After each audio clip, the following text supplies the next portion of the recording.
one of the reasons why we haven't been putting out content. I mean, only one of them is not the main reason. And that is because Sev was in the Middle Ages and he had DSL internet. And he thought, That's true. oh my, I will never have good internet in my life. This is horrible. I guess we have to do this recording so I can send you low size audio file and you do the editing, Jay. And then you upload it because my internet sucks. Pretty much. I depended on you to do everything. And then Sev suddenly, for whatever reason, he made a wish upon a falling star, and he got fiber internet. And then he's like, "Fuck this! I'm streaming." And that fuck has you been, all. Like, Then I flipped the bird to everyone, and I especially said, "Fuck you, Jay, and your stupid podcast." And I decided to be a streamer and live happily ever after. Yeah, that was about 4 months ago, and he's been happy so far. So far, I don't know if ever after. It's a bit far fetched, but you know. But good to be positive. Yeah, but what have you been doing though? I haven't spoken with you in so long.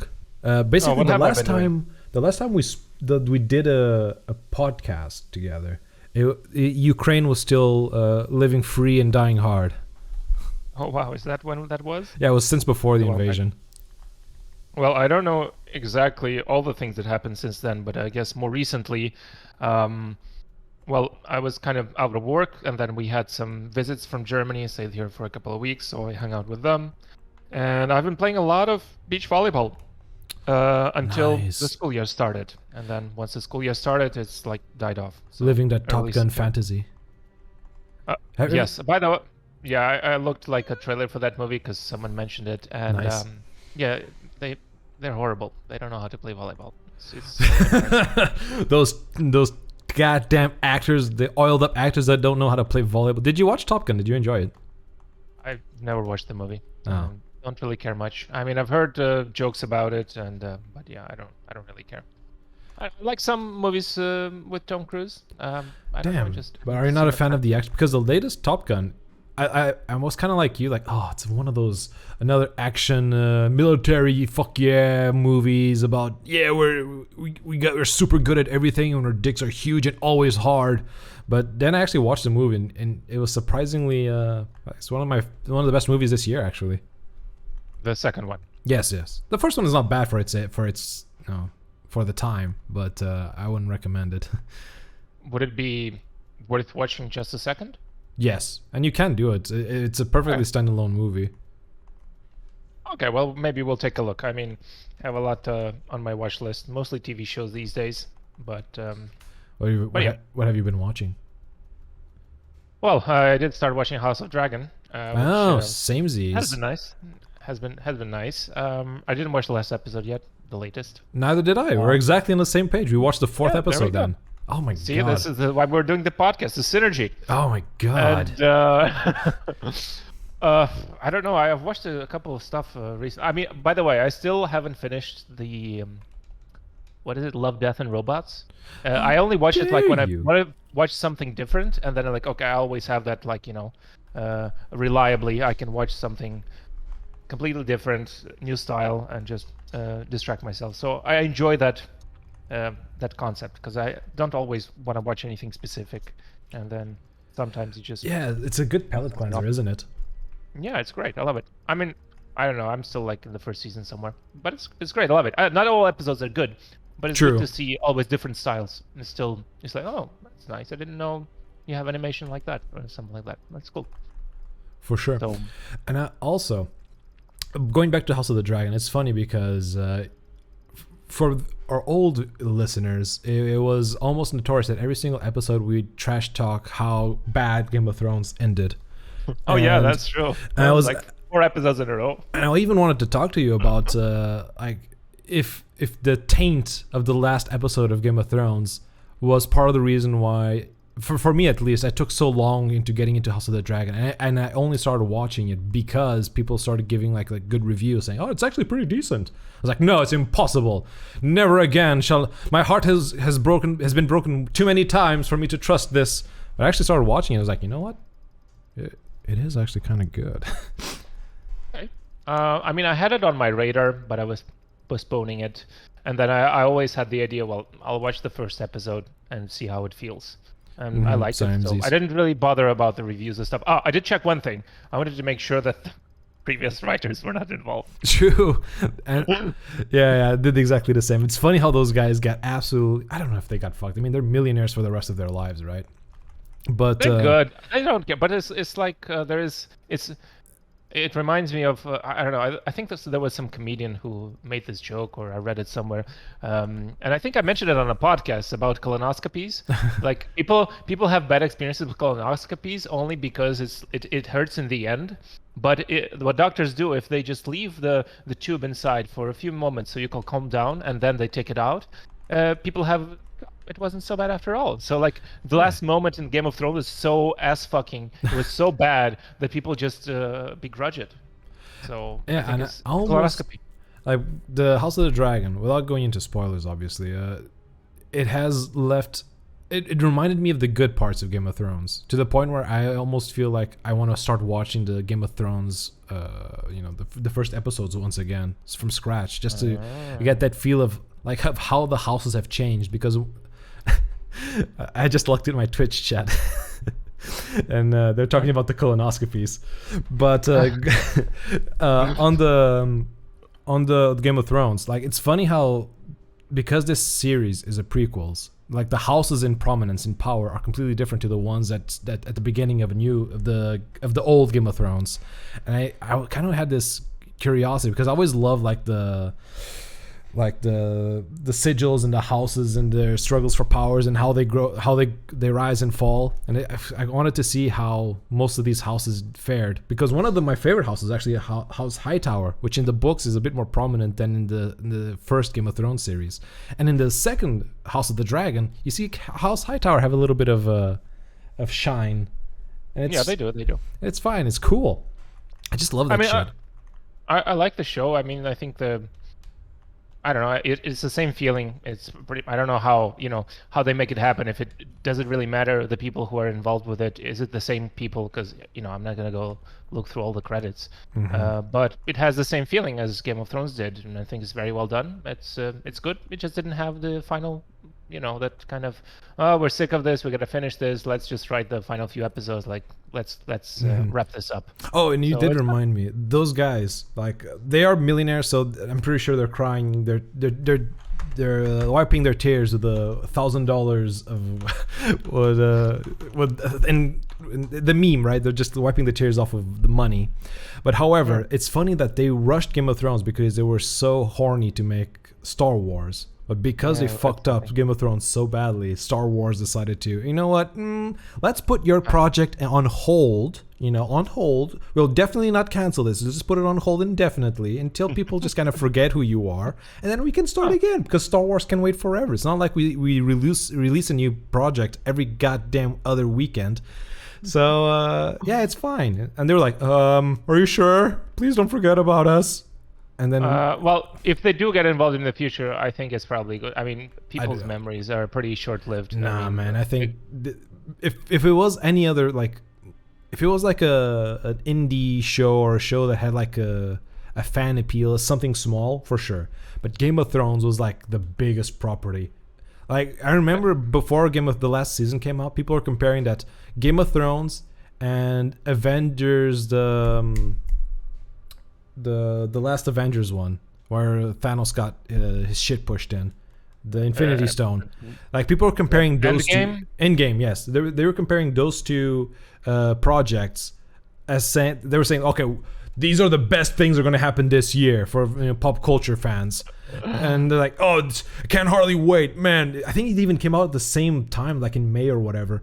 Oh, it's going to be the best May of my fucking life. And yeah, because Game of Thrones was such high praise in the stratosphere, in the zeitgeist, everyone was talking about it. I don't think that those producers can just like lay low for a couple of years and then people forget about them. I do think that they've been tarnished. Well, I would remember, but the community at large, I can't judge. But I think most people won't care after a while. Some people who do care, they'll remember certainly. But I think the majority, because the majority after 10 years, after 10 years you're gonna have new people, new young adults, new teens, and they're not gonna know about it. So fair enough. If a new generation. Yeah, yeah. So it's like even 5 years. I don't know. Like kids who are what 10 years old now. Like when they're 15, they're gonna start watching some other TV shows. Gonna have interest, and they're not gonna know. They're not gonna care. So I think, yeah, it's fine. Maybe, yeah. Some people are just butthurt from it. I am. It doesn't matter.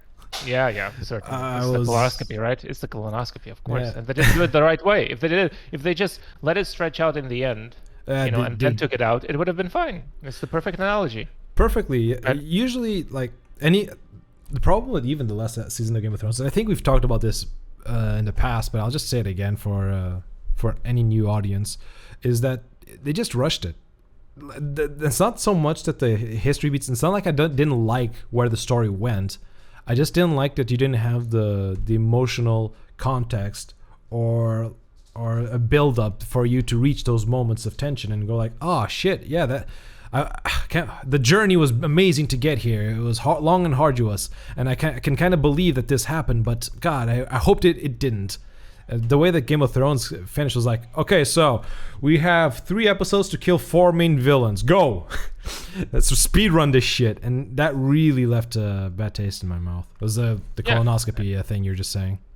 Yeah, because it's very contrary to what was so good about the show, right? Is because it was at a good pace, but it was a slow build-up. Like things were compounding. The story was compounding, and it was very interesting to see the development. There were several stories in parallel being developed throughout the episodes, and then I guess we're out of time, or we don't care anymore. We have other stuff to do. It does seem like they didn't care anymore, because even the writer. Oh my God! And yesterday.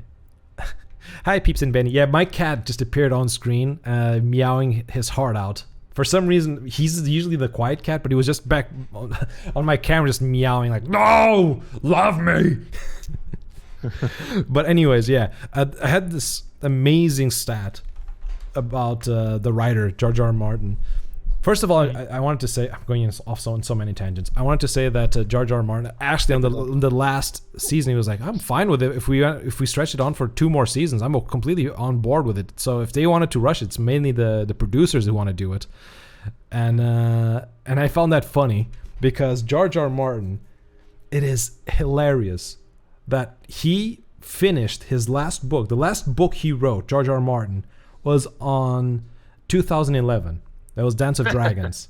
That was also... Wait, sorry, just to clarify, is it the last book of all his books, or just in this story? No, not all his books, because he has like co-written other books. But in the Game of Thrones saga, the last book he wrote was Dance of Dragons, and it came out on 2011, the same year that the show, the TV series, premiered. So, since he wrote the last book, we've had 8 seasons of Game of Thrones, which entails that they had to do casting, they had to write scripts and dialogues, they had to do production, and they had to build sets, they had to get the gear and the photography, the cinematography planned, all that shit. 8 years of that shit. Also, it was enough time for enough people to forget about Game of Thrones and for a whole new season to show up of an entirely different of a prequel of the House of the Dragon, and the motherfucker still hasn't even finished 1 book during all that time. The gall, the audacity. And yeah, well, but some people worry that he'll die before he writes. Oh, he will. It is possible. At this rhythm, he is totally gonna drop dead. Like as soon as. Like I actually believe that he's the new book, which by the way, the new book he was writing was supposed to release this month, The Winds of Winter, but he keeps like postponing it on and on to the point where supposedly the new release date for his book is November, I think. But yeah, as soon as he releases that book, you can count your lucky stars goodbye. That's going to be the last Game of Thrones book. He's never going. If it took him like 11 years to write 1 goddamn book, you can kiss your sweet ass goodbye. That he's going to be dead by the time he writes the ending. And he even says it like the Dance of Dragons, which is the 6th book. And have you read Game of Thrones, the books? No. So okay, just so you know where he is in the story right now. On the book, on his last book, it ends with Jon Snow getting stabbed. That's where he left off in the story. Now think about how much left of the story there is to tell. And there's a lot of plot. There's a lot. In the TV show there was a lot of stuff after that. Yeah, and there are a lot of plot lines that the TV show didn't pick up because they didn't have enough time. So the dude has at least 4 more books needed to finish the story. He's at an average of 11 years per book. He needs another 44 years to finish the series. He's gonna be dead. Game of Thrones, I'm sorry, you're never gonna know the true vision of how it's supposed to end. It's but to be fair, I think maybe an unpopular opinion, but I prefer that the book isn't finished than it is rushed and then very poor. True, yeah, of course. You always prefer that the art and the passion bleeds through the work, so it take as long as you need. But this is the reason why George R. R. Martin is like the prime example of why you can't just let an author take his time with anything, because otherwise the work will probably end up unfinished. It will always be delayed. It will always be you can always improve on the art, basically. And if you want to make something for the masses, if he wants to make the book for himself, sure, good. Stick. If it's a hobby for him, good, go ahead. But if you want to make a living out of it, there needs to be this fine balance between artistic integrity and consumption and appeasing deadlines and the audience that wants to consume the book. If you don't have that balance, then it really becomes like this lazy artist, this auteur that kind of just shits on its fans. Maybe I don't know how often he was in TV shows before or involved. I know he was involved in some production before, but maybe just Game of Thrones and the House of Dragon stuff. He's just distracted with this stuff. Maybe they pay more, or maybe it's more engaging for him. It's like it's more visual. You have more people. It's not just all in your mind and you're writing on a piece of paper. I genuinely think he's worked in show business before. He has done other series, not good ones, but he has. But you don't think he was a little bit like maybe just enjoying himself too much, producing the TV show and meeting new people and being an old man? I mean, he got a lot of fame. He became known as one of the best writers of all time, up there with Tolkien. So of course he probably enjoyed the notoriety. But what I think the reason why he suddenly seems like he took his foot off the gas on Game of Thrones is because the people already know how the story's going to end. Like he has no reason. He lost the motivation to. Yeah, right. He can't surprise anyone when he's writing that thing about hold the door with Hodor. It was like it doesn't have that emotional impact anymore. People reading it like, yep, I remember this. I remember this from the series. It was good. It was a fun moment. And he was like, fuck, the show stole my thunder. Yeah, the TV show spoiled his books in a way. I can see that. I can see how that spoils the experience. Yeah, for sure. It would for me. I mean, I don't know. Like for people who didn't watch House of Dragon, I mean, it's not a big moment, but I think so far it's my favorite moment in terms of acting and expression. It's when I don't know how much I want to say without like spoiling the thing. In House of the Dragon. Yeah. So anyway, you have try and be as vague as possible. Let's try to. I'm trying to think how I can be vague. There is someone who is So someone is getting married, and then there's a moment when there is that revelation, and my favorite part is the exchange of glances and how it was recorded on camera. I really like the expressions and the pacing and like the camera panning from one character to another. I don't know why. It's just my favorite moment. It's not even like a very deep moment, but I just really like it. It's like when you have so tastefully done. And now going back to House of the Dragon, and I feel like this episode has just become the House of the Dragon episode. Oh, we can change the topic. No. We're going to stick with this. I like it. Okay. Because part of the reason why I like House of the Dragon is the girl, the main actress. She is good, man. Like she does a lot with just her expression. She's a very expressive actress, and she's also not like in a world where Hollywood really feels like they need to do the empowering women sort of thing, like where women are flawless. She is a very strong female lead, but at the same time a very flawed female lead. And I thought that was refreshing as fuck. She does an amazing job. Every scene she's in, she nails it. Way to go. And I also thought the actress was like Nordic or something, because she really looks like she's Scandinavian. It turns out she's Australian. That got me off guard. Right. Yeah, she definitely changes her accent for the TV show, right? Mhm. But also, she just has a certain posture, right? It's really Very regal. She nails it. She nails it yeah, yeah, 100%. it's really good. Yeah, it's quite good. I like it. It's And she again, also, I think, and again, she's also a child in the series. In real life, she's like 21 or whatever, but in the series, she went from like 14 to 17, and you can actually really believe that she's a child. She has the humorings and the temperament of a child. It's so well made. but yeah, not to spoil too much. I think we can actually change the topic. No, I'm just looking at you. You actually play the random game. It's distracting me. Now, like, something else. And I am just so charismatic. When I play, people look at me. No, but it's good. Like I wasn't watching you when we were talking because it's kind of distracting to see your mouth move after you speak because there's a delay. Yeah. It's really kind of throws me off. But now, like, I can see the video and it doesn't concern me as much. But anyway, I think we had some other things we wanted to talk about. I mean, if there's anyone, if King of Pain ever listened to our podcast, I'm curious. No, he has not. He's a Twitch exclusive. Twitch exclusive, okay. Well, because we have like an episode that was done. We just never released it because there's something extra we wanted to do. That was like required a little bit more work, and I wasn't familiar with it. And I just thought, like, should we just release it as is, or or do the editing and have the quality that we hoped for it to have, or just it's more important to have content out? Yeah, I mean, so to summarize your question, you're asking if it is worth making a better production, or is it worth to be more streamlined, I think, like a quicker pace, so that we can reliably produce more content. So it's basically quality over quantity is what we're asking. Yeah, pretty much. And like, because we haven't been releasing, like, is it maybe too perfectionist, or is it just what? Or we George R.R. Martining it. Oh man, that kind of hits it right in the nail, doesn't it? Yeah. Or we're taking 11 years to release each episode. We've been. When did we start? By the way, I noticed the background picture. I never noticed. It has 2021. Did we have when you made the icon? Was it in 2021? Is that on purpose? Yes, because we started in 2021. That is our. That's how we know, because I didn't know. That's good.